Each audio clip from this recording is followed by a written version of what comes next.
Hello friends, मैं आपका mentor के सिंह और आज हम अपने सी-टेट का नेक्स्ट चैप्टर देखेंगे, यानी कि नेक्स्ट टॉपिक देखेंगे जो हम कर रहे हैं सी-टेट की तैयारी। बच्चों, अब मेरी तबीयत बिल्कुल ठीक है, मतलब ठीक है, पहले से बहुत आराम है, जिससे मैं आपकी क्लास ले सकता हूँ, आपको क्लास मिल सकती है। तो अभी हम फ्लो में अभी पढ़ेंगे और मैं आपसे भी कह रहा हूँ बच्चों, ध्यान रखो मौसम में अगर आपको ज़रा सा भी लगता है कि मुझे सर दर्द हो रहा है, दिक्कत हो रही है, वॉमिटिंग हो रही है, लूज मोशन, यानी कि आपको गर्मी से रिलेटेड कोई भी दिक्कत हो, आप डॉक्टर को दिखाओ, क्योंकि आपका आ रहा है एग्ज़ाम। अगर इस तरह की बीमारी या कोई इस भी समस्या हुई आपको, तो आपको उतना ही पीछे खींच देगी, यानी कि आपके एग्ज़ाम के लिए तैयारी नहीं कर पाओगे और उतना ही आपको पीछे कर देगी।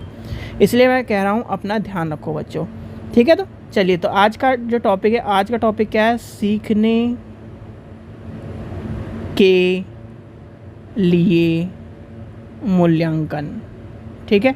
और एक चीज़ और, अपने जहाँ पर भी आप रहो, देखो हर घर का अलग हिसाब होता है। आप अगर आपके घर में यानी कि सुविधाएं कम है, तो आप अपने घर को उस सुविधा से लैस करो। जैसे कि मान लीजिए आपके घर में कूलर नहीं है, तो कूलर की जगह आप पंखे चलाकर ज़मीन पर आराम से हल्का सा कपड़ा बिछाइए और ज़मीन ठंडी रहती है, वहाँ पर अपना बैठ कर पढ़ लीजिए।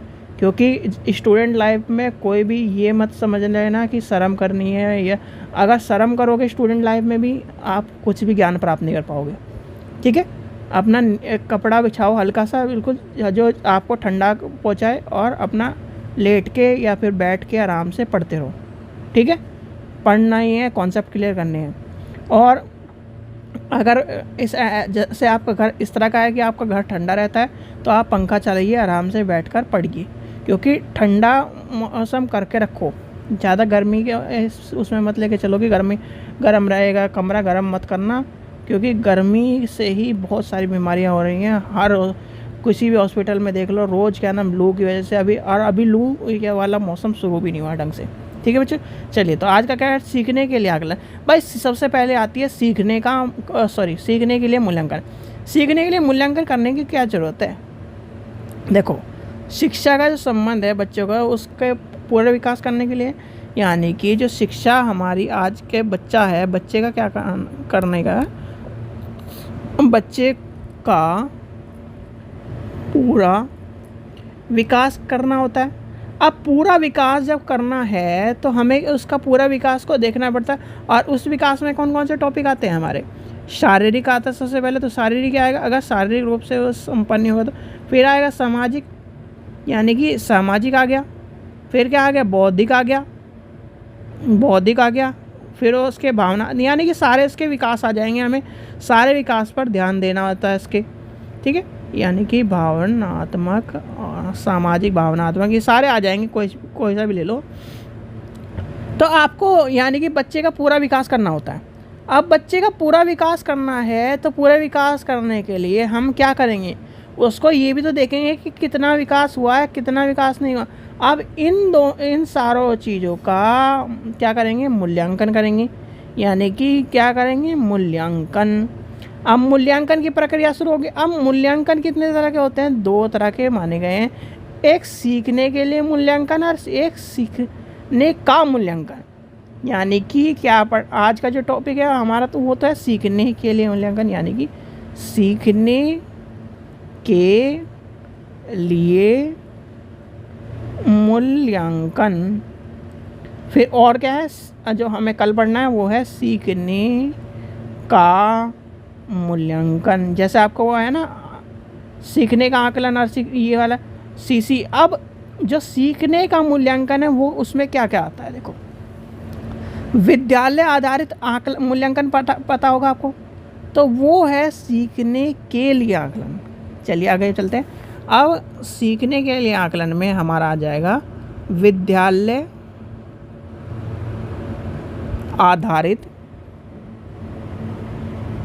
आधारित मूल्यांकन। तो क्या होगा? सबसे पहले इसमें क्या आ जाएगा? विद्यालय आधारित मूल्यांकन। विद्यालय आधारित मूल्यांकन में क्या होता है? विद्यालय आधारित मूल्यांकन में विद्यालय की शिक्षा बोर्ड, यानी कि कोई भी जो बोर्ड होता है, जैसे कि आपका 10वीं और 12वीं में बोर्ड होता है, जैसे कि बाहर कॉपी चेक, सीधी बात आती है, बाहर कॉपी चेक होती है।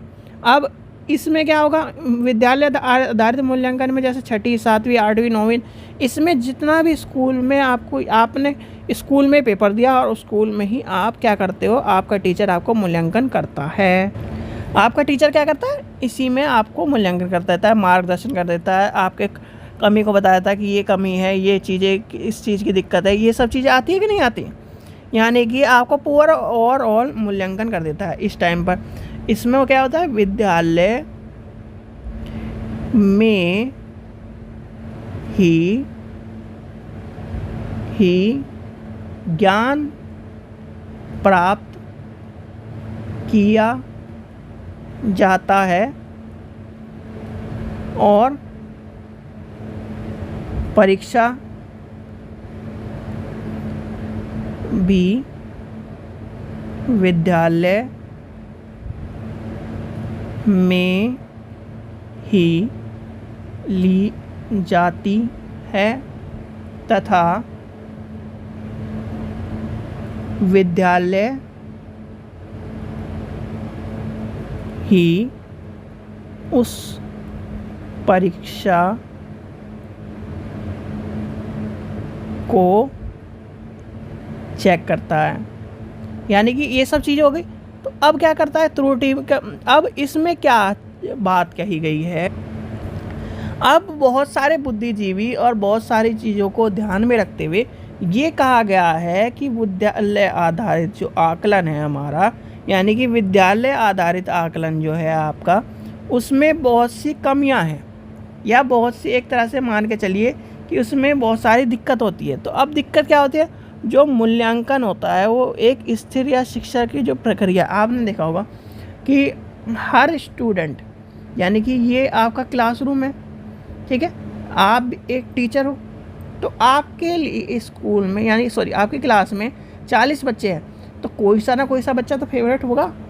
तो जो फेवरेट बच्चा होगा, फेवरेट बच्चे के ऊपर आपकी जो पावर होगी, यानी कि आपने उसकी कॉपी देखी, तो आप उसकी कॉपी एक तरह से बिना अनफेयर होके, मतलब आपने उसे, जहाँ उसे 2 नंबर देने थे वहाँ पर आप 3 नंबर भी दे सकते हो। ये भी होता है विद्यालय आधारित मूल्यांकन में, जहाँ पर आपका बच्चा, यानी कि जो बच्चा 3 नंबर का काम कर रहा था, आपने उसका बिहेवियर, पुराना बिहेवियर देख के उसे आपको ने 2 नंबर दे दी। ये होती है इसकी कमियाँ, यानी कि त्रुटियाँ, जो इसकी कमियाँ हैं वो भी आपको पता होनी चाहिए। मुख्यतः इसकी जो एक चीज़ है, बाह्य परीक्षा की जो एक तरह से प्राथमिकता दी जानी चाहिए, वहाँ पर यहाँ ये सब चीज़ें नहीं होती। यानी कि बाहरी परीक्षा, आपको पता है बाह्य परीक्षा में होता है मूल्यांकन, वो उसमें क्या होता है, उसके सामने सिर्फ आपका कॉपी होती है। यहाँ पर क्या है, आपका चेहरा भी है, कॉपी भी है, आपका पास्ट एक्सपीरियंस भी है टीचर के साथ, पास्ट बिहेवियर भी है, आपने जो गलतियाँ करी हैं वो भी है आपके। मान लीजिए आप पहले से बेकार पढ़ते थे, आपने इस पेपर के लिए बहुत अच्छे तैयारी करके और अच्छा पेपर दिया, तो वो भी एक्सपीरियंस। तो ये सब चीज़ होती हैं विद्यालय आधारित मूल्यांकन में। अब चलिए इसकी विशेषता पढ़ते हैं, विद्यालय आधारित मूल्यांकन की। विद्यालय आधारित मूल्यांकन की विशेषता, यानी कि विशेषताएं। अब विशेषता क्या होगी इसकी मूल्यांकन की, विद्यार्थियों के संबंध में विशेषता क्या होगी। सबसे पहले, यह पारंपरिक प्रणाली से अधिक विस्तृत है, अधिक व्यापक है और सतत होता है। यानी कि क्या होता है, ये एक तरह से कंटिन्यूस प्रोसेस चलता रहता है, यानी कि जिसे हम क्या कहते हैं, CCE प्रणाली है, प्रणाली है। यह है मूल्यांकन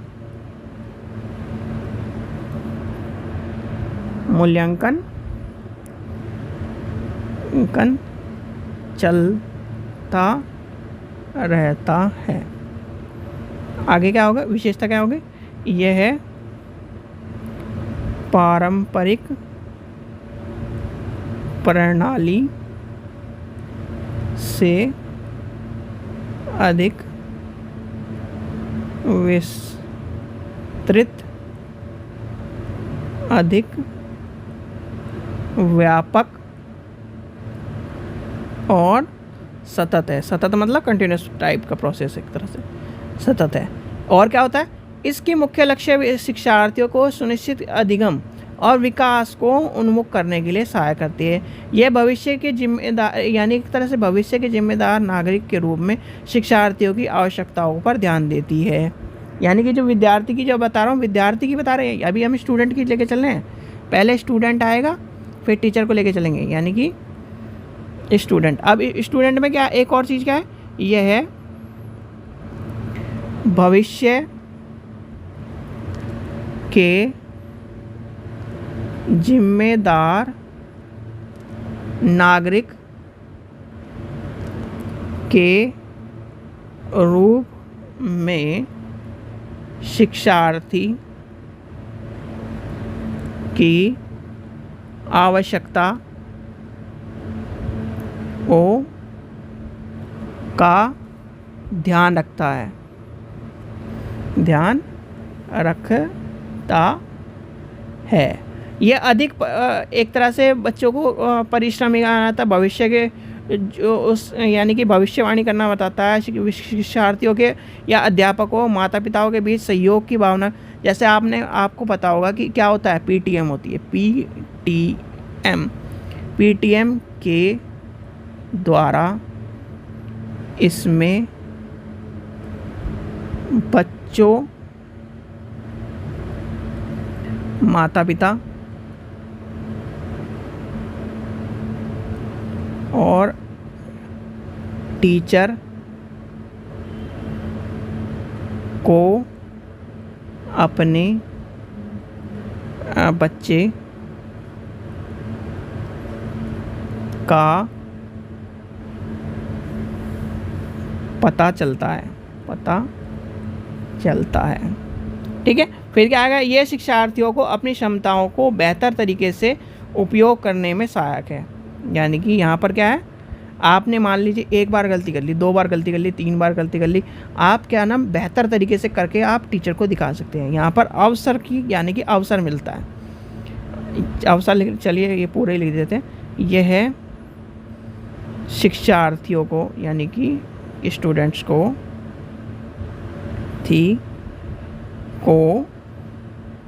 अपनी क्षमता का बेहतर तरीके से उपयोग करने में सहायता देता है। ठीक है, और क्या है, ये अवसर प्रदान करने वाला। अब आती है अध्यापक की बात, यानी कि अब किसके ऊपर लेके चलते हैं, टीचर के ऊपर। अब टीचर की क्या विशेषता है इसमें, टीचर की क्या है, बच्चे क्या सोचते हैं ये उसे ये पता चल जाता है। इसमें क्या हो जाता है, विद्यालय आधारित जो आकलन है उसमें क्या होता है, टीचर क्या कहता है, बच्चे क्या सोच रहे हैं इसका पता चलाता है, बच्चे को क्या चीज़ की ज़रूरत है उसका पता होना चाहिए। ये सारे मूल्यांकन में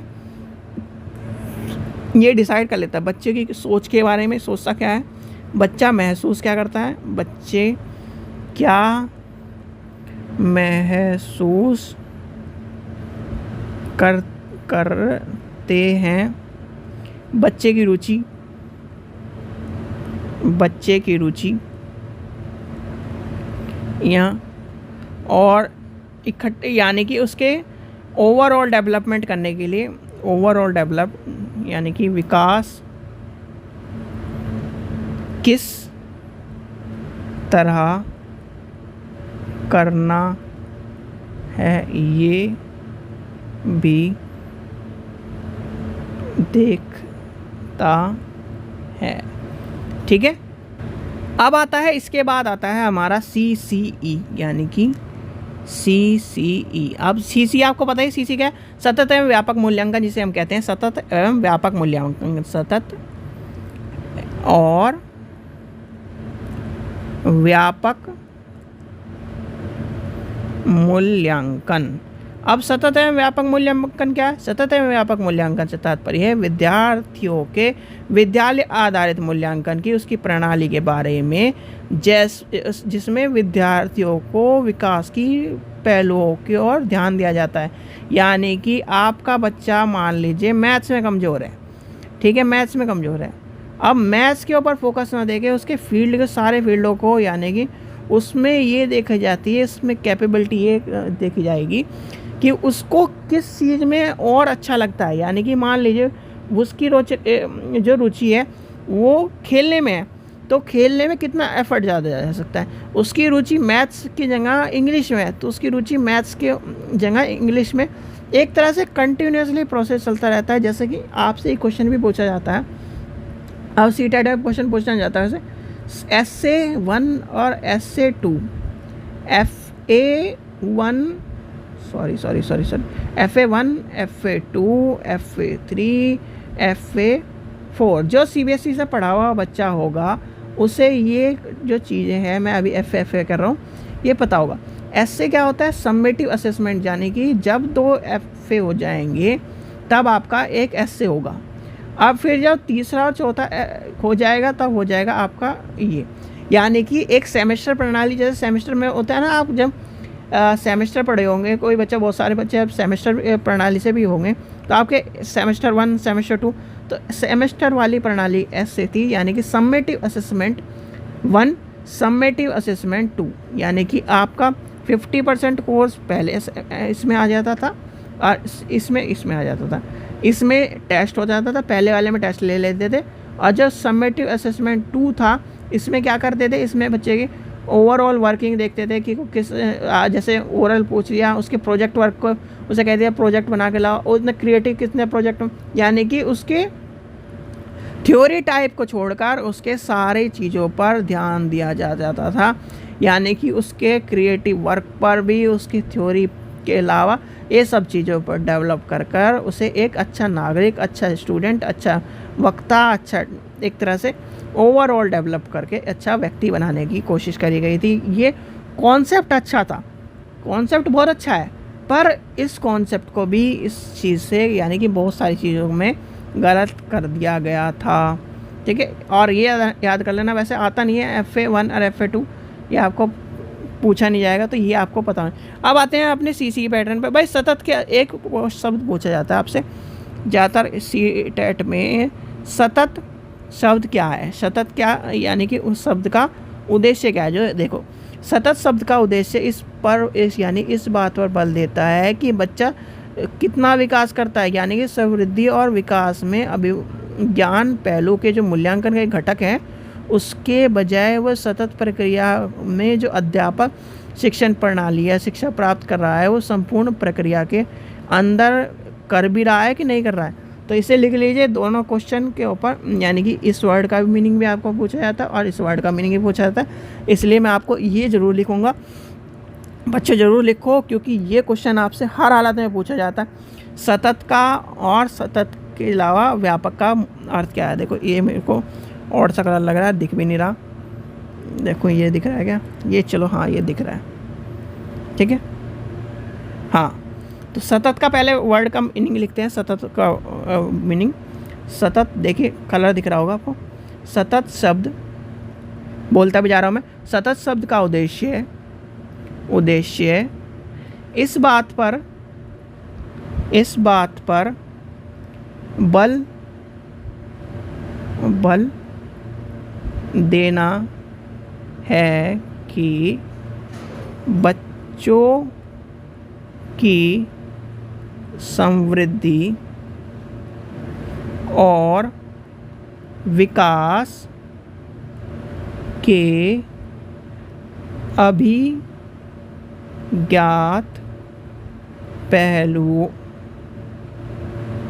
पहलुओं का मूल्यांकन एक घटना होने के बजाय एक सतत प्रक्रिया है, जो अध्यापन शिक्षा प्राप्त की संपूर्ण प्रक्रिया के अंदर निर्माण या निर्माता है। आगे लिखिए। और शैक्षिक सत्र की समूची अवधि में फैली होती है। ठीक है, तो ये आपको क्या पता चलेगा, सतत का अर्थ। अब आते लिखते हैं, लिख लीजिए। अब लिखिए व्यापक का अर्थ। ये दोनों इम्पॉर्टेंट है क्योंकि इसके जो पूछे जाते हैं आपको पता होना चाहिए, क्योंकि ये क्वेश्चन इम्पोर्टेंट इसलिए था और लिखवाने का भी उद्देश्य यही है कि आपको सी-टेट में जो अब भी आपका सी-टेट आ रहा है यानी कि CBT वाला एग्ज़ाम आ रहा है, उसमें भी सतत और व्यापक का आपसे अर्थ पूछा जा रहा है। अब आते हैं व्यापक का अर्थ, यानी कि व्यापक का अर्थ क्या है। व्यापक का जो अर्थ है, देखिए व्यापक का अर्थ है कि यह योजना विद्यार्थियों की समृद्धि और विकास के शैक्षणिक और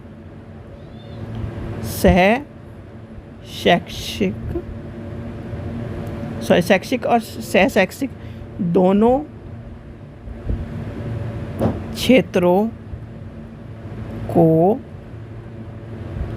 सहमत करने का प्रयास करती है, क्योंकि योग्यता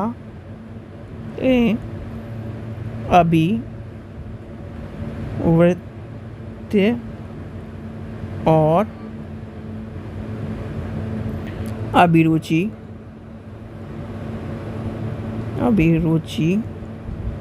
या और अपने आप को लिखित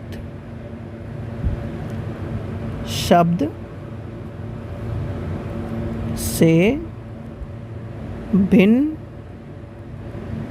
अन्य रूपों में प्रकट करती है। इसलिए इस शब्द में विभिन्न प्रकार के साधनों और तकनीकों के उपयोग और शिक्षण प्रत्येक के क्षेत्रों में शिक्षार्थियों के विकास को अंकन के लक्ष्यों का उल्लेख किया है। उल्लेख भी लिख लीजिए। उल्लेख किया गया है। तो कौन कौन सा है लिखिए। ज्ञान, दूसरा क्या है बोध, तीसरा क्या है अनुप्रयोग, चौथा क्या है विश्लेषण,